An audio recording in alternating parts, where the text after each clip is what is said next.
that among our new students, the class of 2014, there's an element of apprehension about this great new undertaking, in some cases far from home. Can you all hear me over there? No. Yes? No? How's that?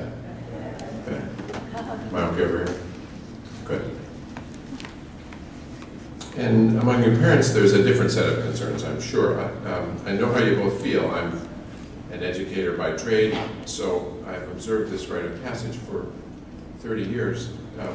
But I'm also the father of 5 children, and I have sat where you're sitting 5 times, and every time I've experienced the same mixture of pride and sadness and excitement and worry. I cried all night when our first child, Kevin, went to college. Our daughter Claire arranged to live in a dorm next door to my office so she could come and see me every day and borrow money. Our daughter Becky took a different approach. When she was going off to college, I took her aside and said, you know, in my best fatherly manner, honey, you know, I think it would be a good thing if we got together once a week, maybe for breakfast or lunch once a week. I could buy, it would be my treat, you could get a good meal, you could bring your friends if you wanted. And she said, Dad, I'm going away to college, I'll see you at Thanksgiving. We're proud of our children. They have grown up to be wonderful young men and women. The baby's still in school, as I said, but the oldest 4 are happily married. They love God, they're gainfully employed, but we have, like all parents, experienced our fair share of worries and heartaches and problems in getting to this point. There is probably nothing you will experience that you and I have not. And so knowing all that, if I were in your shoes, I'd want to hear what I was getting in for in turning my son or daughter over to the care of this university. So let me say a few things about that. We call this, you will have noticed, the Catholic University of America. And I'd like to say something about each of those words. First of all, the Catholic University of America, what's up with that? You notice, if you're a fan of professional football, as I am, you watch the players on TV, and you know the offensive line is getting introduced before the game. They'll always say they're from Auburn or Kentucky or Wake Forest or the Ohio State University. Have you ever noticed that? I don't know why that is, but I can tell you about why it is with the Catholic University of America. There actually is a reason for it. Unlike, say, Boston College or Notre Dame or Villanova or Santa Clara or the other Catholic colleges in America, we're the only one with a papal charter. Leo the 13th created the university in the late 19th century with an apostolic letter, Magni Nobis Gaudii, and decreed in the letter that no other institution of this nature shall be undertaken by anyone without consulting the Apostolic See. And to this day, we're the only Catholic university that grants canonical degrees. We're also a university. The idea of creating a national Catholic university was born in the United States around 1810, and it didn't get traction until after the Civil War. But the bishops at the Second Baltimore Council after the Civil War, and this was in 1866, resolved to create such a university. Andrew Johnson, who was the president, was president as an auditor at the Second Baltimore Council.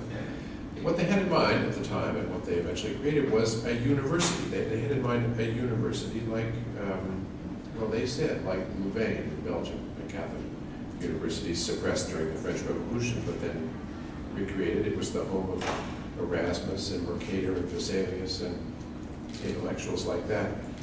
It was what we would today call a graduate school. It was devoted to research and scholarship. And this distinguished us at the time from the small number of Catholic colleges and universities in the United States. They tended to be things that, indeed it distinguished us from most colleges and universities in the United States. The Catholic ones among them tended to grow out of high schools, or you know, my own alma mater just started in a log cabin. And they had modest ambitions, teaching a well-thumbed well understood, well settled curriculum and forming their students to be gentlemen. This was long before Title IX did well. And the Catholic University of America was created as an institution that was designed to educate these young people after they graduated from the other institutions that I've described. It was for their graduate education. In fact, we didn't admit undergraduates until 1904. Well, so we offer a different sort of answer to the question, which came first, the chicken or the egg? The answer is the chicken. We came into being full-blown, like Botticelli's Venus, with Pope Leo's letter. And this has wonderful consequence for the people in this room, for our undergraduates, because we're an intellectual community comprising about equal numbers of graduate students and undergraduate students. The college is small enough that students can get individual attention from their faculty, but it is also staffed by world-class scholars who also educate the future professors of other universities, the graduate students here. We encourage you students during your first year here at the university to explore the different corners of the academic world as you will the different corners of the city before you settle on a course of study. I speak as somebody who started his college career as an engineer and ended up taking a lot of French and philosophy courses and then going to graduate school for a short time in theology and eventually became a lawyer. And I've been gainfully employed ever since, so it's not a concern.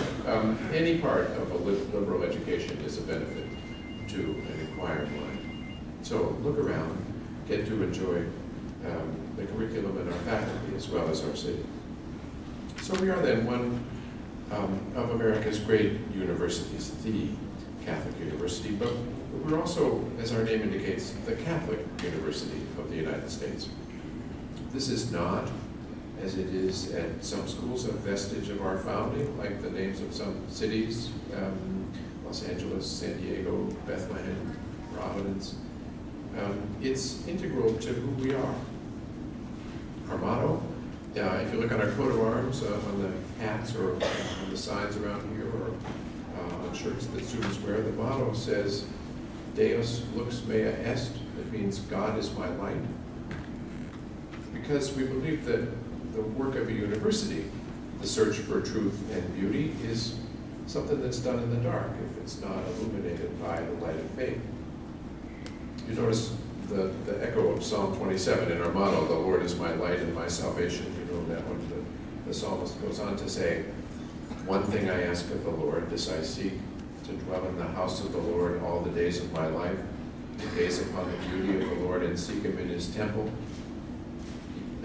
Far from being a constraint, as some in the academy might say, opening our discussions here up to faith and reason adds immeasurably, we think, to the academic conversation. For our students, the Catholic character of the university has another important implication. Education here is not just an exercise in sharpening the mind. It's also about the cultivation of virtue. Aristotle says that if you want to listen intelligently to lectures on ethics, you must, he says, have been brought up in good habits.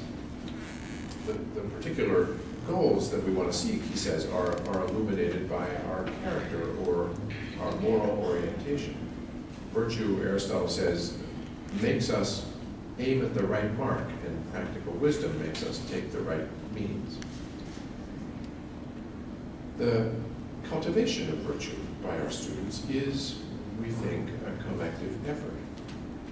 Virtue is one of those things that you don't so much acquire by study as you learn by imitation and practice, the way you learn baseball or yoga or good phone manners. It's, in that respect, unlike, say, geometry. The Catechism of the Catholic Church says this: the Christian learns the example of holiness from the Church. He discerns it in the authentic witness of those who live it. And in teaching virtue, groups have an advantage over individuals. You know, if you're learning how to play baseball or golf, you may hire a Bruce Harmon to be your swing coach and teach you how to do it right. But in the case of virtue, groups have this advantage over individual instructors. Besides offering swing tips about how to behave, they also provide a kind of counterweight to the culture. My wife and I, as I said, are still raising 5 children, and in doing this, we have found that it's hard to fight the culture. We deliver in the house one message about materialism, sex, self-sacrifice, alcohol, and our children see another one in school and in the media. And it adds some credibility to our lesson if young adults see a community of people that they know and admire living the lesson that we're trying to teach. So this is why we state our expectations in a student handbook, which you'll have the chance to read. We make it clear that we don't promote the use of alcohol or drugs on campus or the use of any other controlled substances. We don't condone violent or erratic behavior here or elsewhere. I want to stress that we emphasize this point not because substance abuse is against the law, although it is, and we are concerned about that, but temperance matters to us because virtue is essential to living a good life. It's essential to living a life where we learn to manage our own desires and to subordinate them to more important ends. And while I'm on the subject, I might say that we take the same approach to sexual activity. I speak now as the father of 5 who knows something about it. My wife and I would say that the biggest challenge young people face in falling in love and in making a happy marriage is the tendency of contemporary culture to put sex first ahead of love and marriage. It's a powerful thing, and for somebody who's first learning about love, it's easy to confuse the two. But for us, concerned with the inculcation of virtue, chastity is not just a political slogan or a personal choice, but a recommended lifestyle. It's a virtue on which Christians build self-understanding and respectful relations and happy marriages. So, let me close with a word about why we're the Catholic University of America. When the idea of a national university was first proposed in the 19th century, there were a number of suggestions, any number of volunteers about where we should put it. Cincinnati was the early leader. There was a seminary there that was on the rocks, and some bishops looked on this as a way of saving it. For the same reasons, Newark, New Jersey, where Seton Hall was established, was in the early running, and Emmitsburg, Maryland, can you imagine that? New York, of course, was always a possibility. In the end, the bishops settled on Washington, D.C., because it was fitting that the National University of the Catholic Church should be in the nation's capital. President Grover Cleveland sat on the dais in the pouring rain when we dedicated Caldwell Hall, which you'll see across the parking lot here, almost 125 years ago. So, getting acquainted with the city is part of your education here. The White House, the Halls of Congress, the Supreme Court of the United States, the World Bank, the International Monetary Fund, the Organization of American States are all here, the National Gallery, the Smithsonian, and the monuments of American history are all located here. So we want to encourage you to take the time to visit them and get acquainted. But remember that we're in a big city, and as in every big city, there are places you can go and places where you should be careful. One of our students, a young man, 31 years old, who lived off campus about 3 miles north of here, was killed just last Sunday while coming home in the early morning hours from work. This is every parent's worst nightmare. And we are constantly vigilant here to make sure that nothing like that happens on or near our campus. Our public safety staff is the best in the city. The DC Metro is very safe, the red line that the students refer to. And our orientation advisors and resident assistants and campus ministers in cooperation with public safety will help you learn your way around. You don't want to wall call yourself in on campus. You need to get acquainted with our nation's capital, but travel with a friend and use common sense when you do